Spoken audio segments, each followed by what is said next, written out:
everyone. So in this video, we're going to talk about division rings. So you might be wondering, what is a division ring? So let's start with R. R is a ring together with an identity not equal to 0. So I'm just going to make a little note here.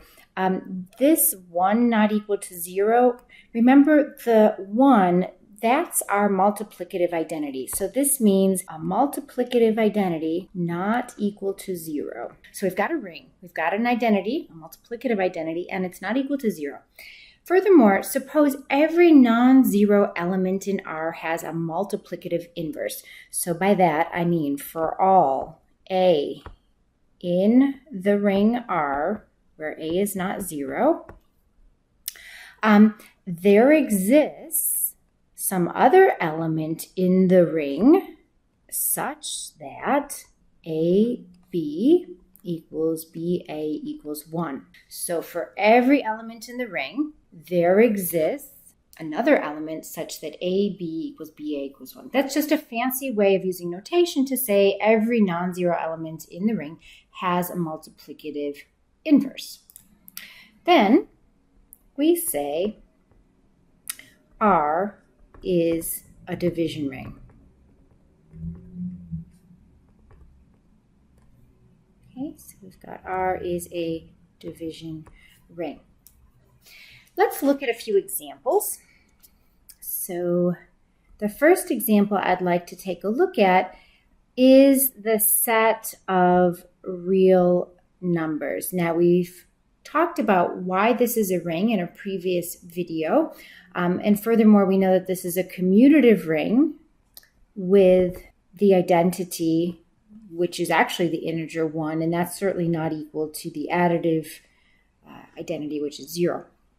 All right, so we are so far so good.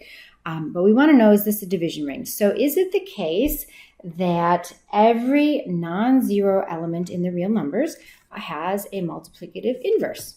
Well, the answer here is yes. So since every non-zero element has a multiplicative inverse, R is a division ring.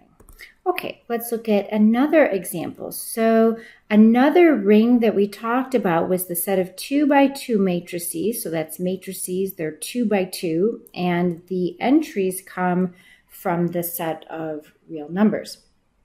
So these things look like little 2 by 2 matrices, A, B, C, D, where those A, B, C, D entries are some sort of numbers from the real number system.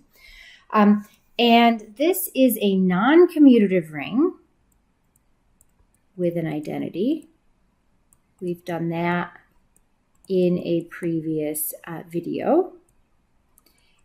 And the identity here was the multiplicative identity with 1s down the diagonal. And that's not equal to the additive identity, which is the 0 matrix. So the question is this a division ring? And the answer is no, this is not a division ring. Let's put that in red.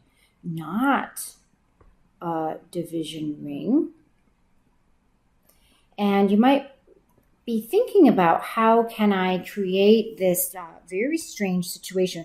I've got 2 non-zero elements from my ring, like the matrix, 1, 0, 0, 0. And I'm going to multiply that times some other element in the ring, like 0, 0, 0, 1. And if you crunch this out with your properties of matrix multiplication, or you go to an algebra system like Wolfram Alpha or Maple and do it out, you'll get the 0 matrix.